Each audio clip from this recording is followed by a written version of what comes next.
Welcome back. We now head out to the IEBC headquarters here in Nairobi, where reporter Sam Gituku is on standby. We do understand that the IEBC is about to release the numbers for the voter registration, the mass voter registration exercise that ended on Sunday. A very good afternoon to you, Sam. Do you have an indication of the numbers yet, or we still have to wait for the IEBC?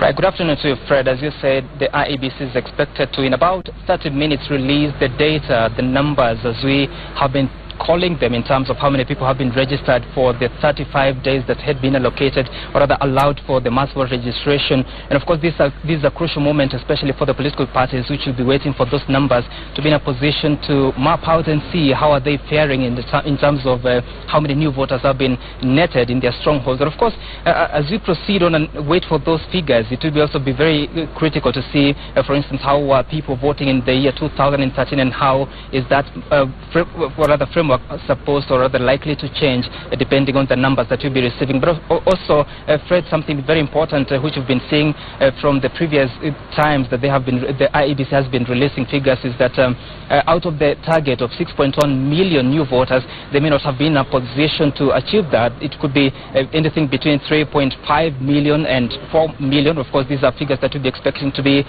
confirmed by the IEBC. The commissioners will be led by the chairperson, Wafula Chebukati, and then going into seeing how were the various regions that were being targeted, how did they fare in terms of the percentage of those people who had been targeted and those who eventually came out to enroll. And of course, this comes at a crucial time that the voter registration in the prisons has begun, Fred.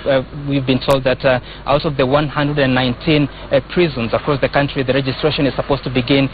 They are targeting about 10,000 prisoners who, according to the IEBC and also the prisons department, have the identification documents, that is the national identity cards, bearing in mind that out of the population, the prison population of about 50,000, there are those who are Kenyans, there are those who are not Kenyans, and there are those who are juvenile, there are those who are adults, but essentially there are those people who are in a position to access the identity cards, which the IEBC will be trying to get to enroll. So we'll be expecting an update in regards this process having begun. The full launch having happened earlier today. We'll be expecting to hear of an update in terms of how many people are having challenges, the prisoners are having challenges in terms of accessing the identification documents for this enrollment. But of course, the true picture will be coming at about 2 o'clock, so in about 25 or so minutes, so that we can get the clear picture of how we'll be approaching the election come August. But finally, Fred, of importance to say is that after this process, after the IEBC announces this results, there will be a process of